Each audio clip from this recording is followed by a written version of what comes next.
자, 오늘 특별히 어린이 주일 또 어버이 주일을 맞이해서 저는 그 복된 가정이라는 제목으로 같이 은혜를 나누려고 합니다. 5월 달은 가정의 달입니다. 그래서 지난 5월 5일 날 어린이날이 있었고 또 내일은 어버이날이죠.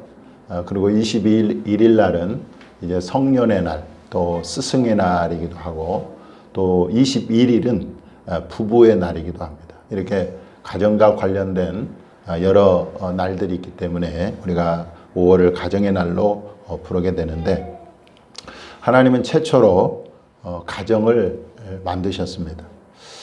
그리고 그 가정을 축복하셨는데, 창세기 1장 27절 28절을 보면 하나님이 자기 형상, 곧 하나님의 형상대로 사람을 창조하시되 남자와 여자를 창조하시고 하나님이 그들에게 복을 주시며 하나님이 그들에게 이르시되 생육하고 번성하여 땅에 충만하라.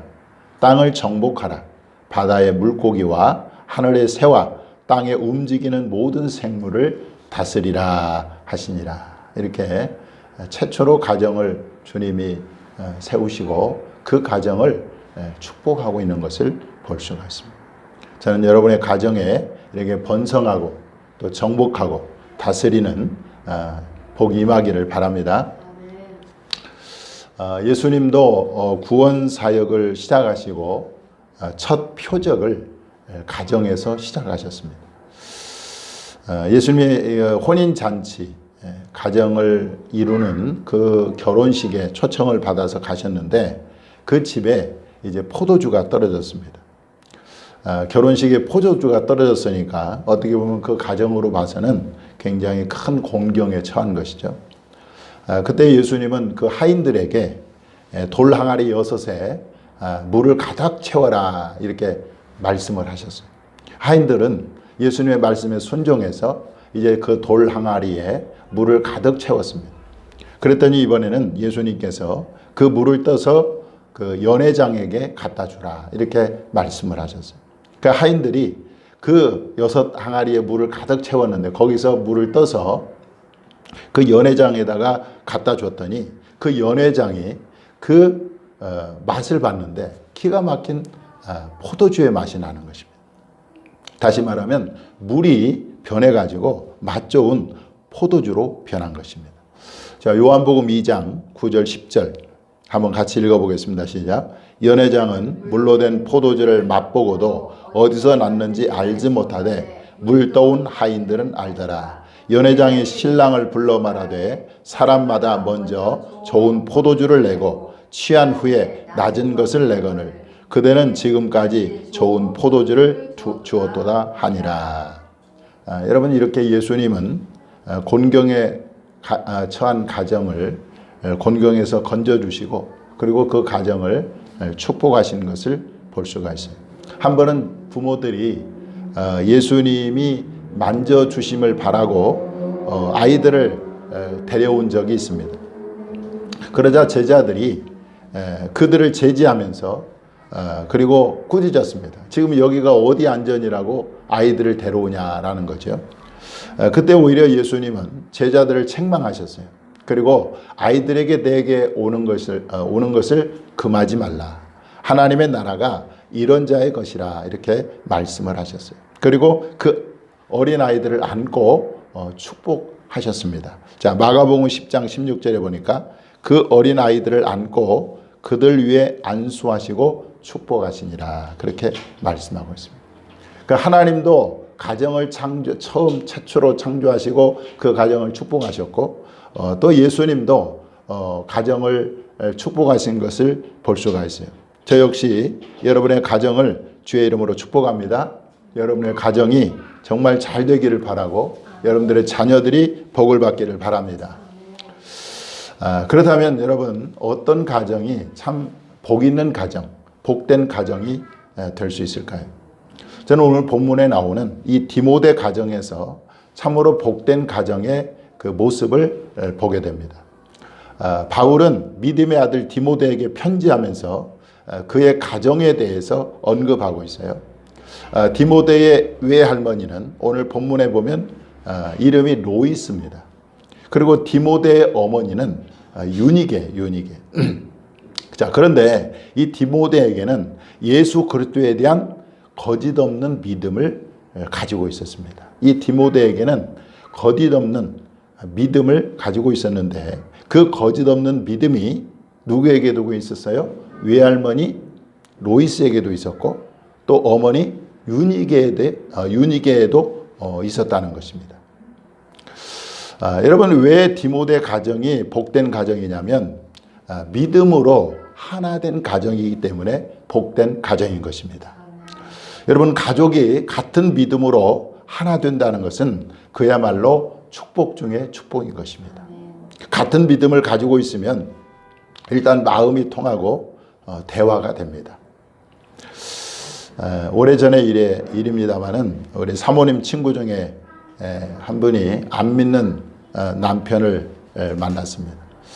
그 친구의 하소연은 뭐냐면 남편과 생활 면에서는 그런 대로 잘 통하는데 신앙적인 면에서는 전혀 통하지 않는다는 거예요. 그래서 답답하다 이런 마음을 표했습니다.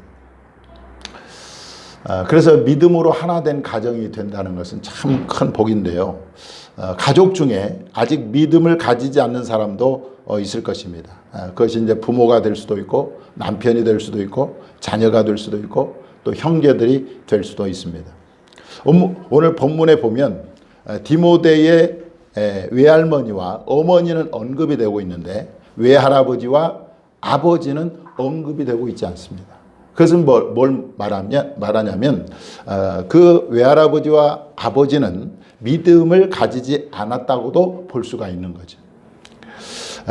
그래서 그런 면에서 먼저 믿음을 가진 사람들이 해야 할 일이 있는데 그것은 바로 믿음을 가지지 않는 가족을 전도하는 것입니다.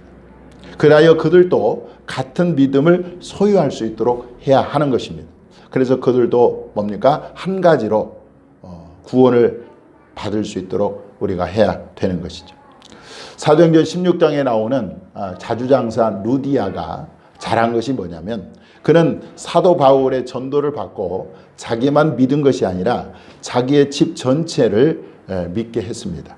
그래서 사도행전 16장 15절에 보면 그와 그의 집이 다 세례를 받고 이렇게 나와 있어요.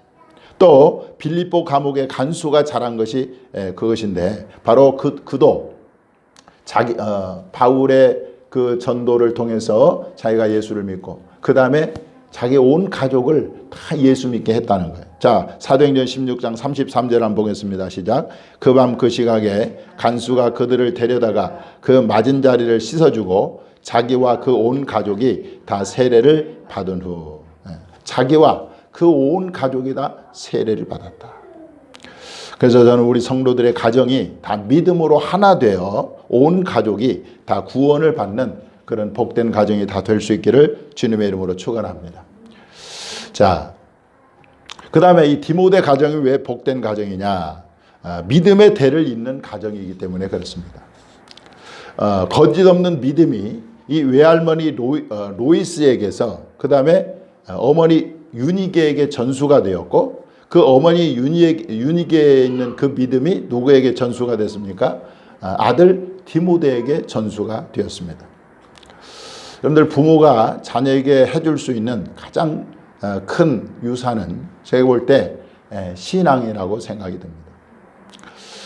어떻게 그러면 이 자녀들에게 우리가 신앙을 전수해 줄 수 있을까요? 첫째는 신앙의 본을 보여야 합니다. 자식은 부모의 뒷모습을 보고 자란다라는 말이 있어요. 부모가 정말로 하나님께 예배하고 그리고 성경을 읽고 기도하는 모습을 보여야 하는 거죠. 또 하나님을 진심으로 사랑하고 경외하는 모습을 보일 때 우리 자녀들이 그것을 보고 배우는 것입니다. 우리가 뭘 보여주느냐, 아이들에게 무엇을 보여주느냐가 굉장히 중요하다. 그래서 신앙의 모습을 보여주는 것이 굉장히 중요하다. 이것이 자녀에게 신앙을 전수해주는 방법 중에 하나다라는 것이죠. 자, 그 다음에 두 번째로는 말씀을 가르쳐야 합니다. 바울은 디모데후서 3장 15절에서 디모데가 어려서부터 성경을 알았다 이렇게 말하고 있어요.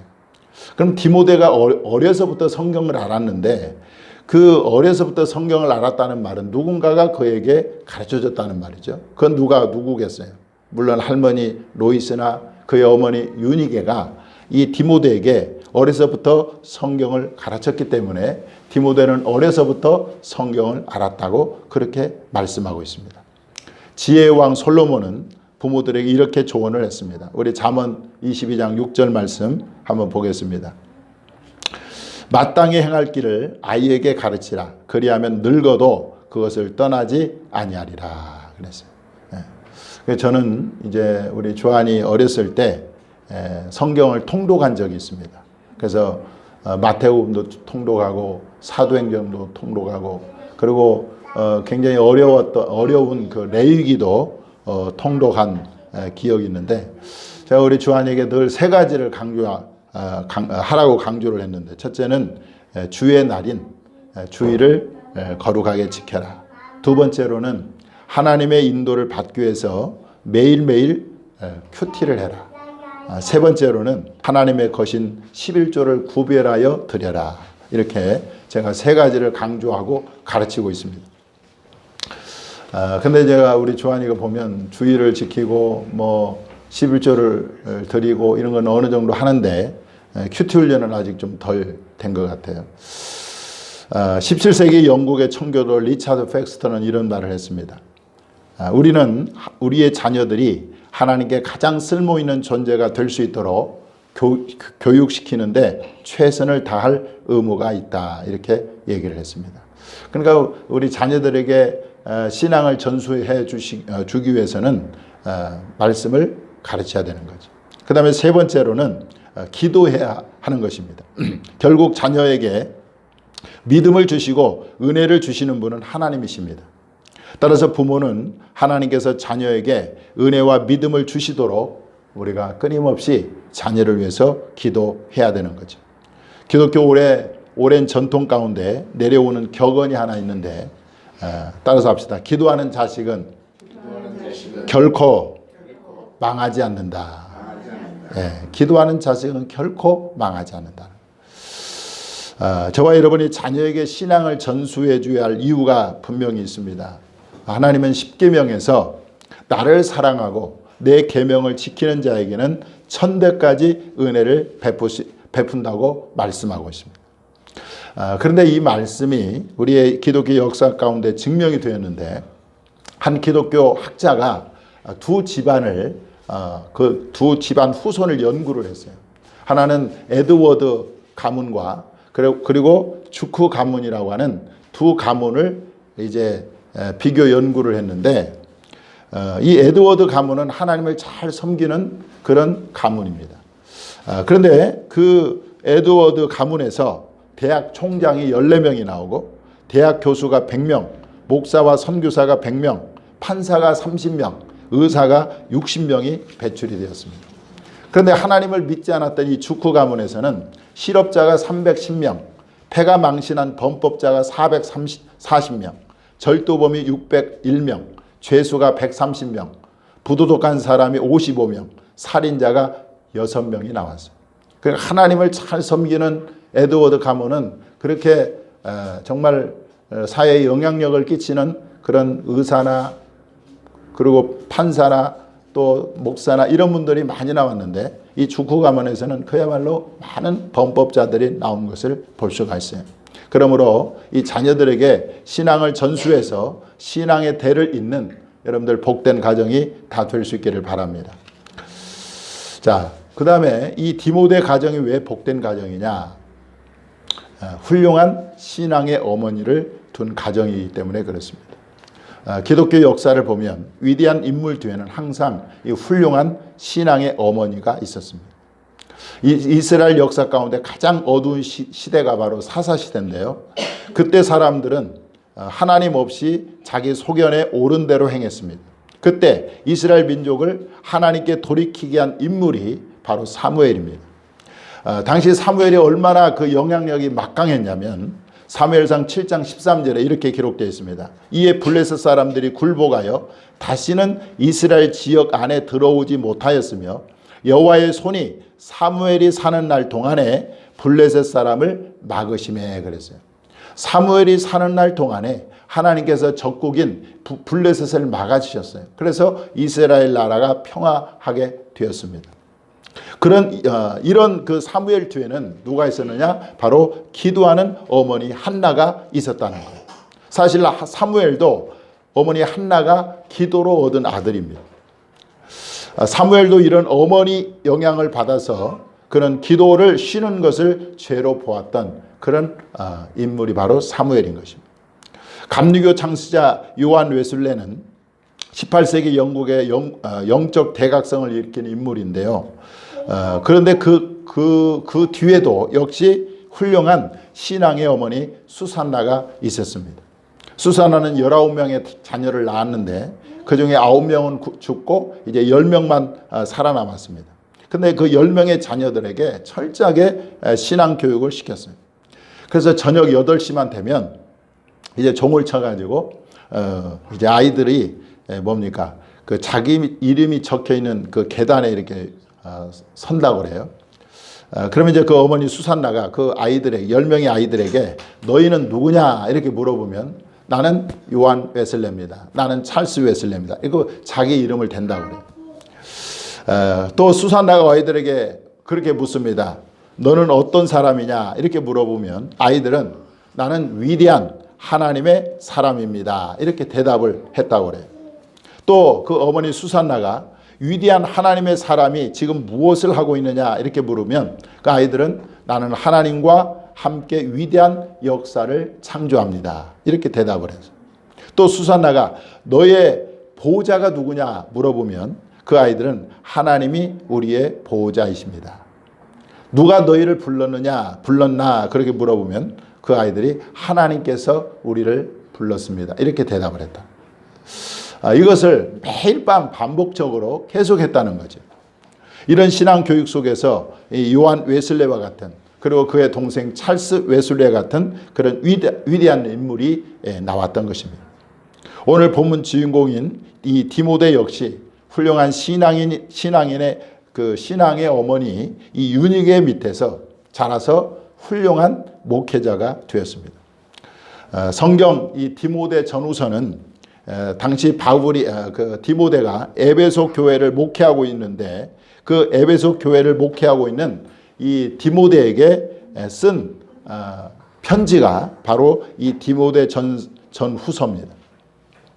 또 성경에서 디모데가 처음 등장하는 그 곳이 바로 사도행전 16장 2절 말씀인데 거기 보면 이렇게 기록되어 있습니다. 사도행전 16장 2절 한번 보겠습니다. 디모데는 루스드라와 이고니온에 있는 형제들에게 칭찬받는 자다. 이렇게 디모데를 소개하고 있는 것을 볼 수가 있습니다. 이것을 보면 훌륭한 신앙의 어머니 밑에서 훌륭한 신앙의 인물이 나온다는 것을 알 수가 있죠. 저는 우리 교회 어머니들이 계신데 정말 다 훌륭한 신앙의 어머니들이 다 되어서 그야말로 이 자녀들을 기도로 또 말씀으로 그리고 양육해가지고 그야말로 우리 자녀들이 위대한 인물이 되고 하나님께 쓰임받는 그리고 사회에 선한 영향력을 끼치는 그런 복된 가정이 다 될 수 있기를 주님의 이름으로 축원합니다. 기도하겠습니다.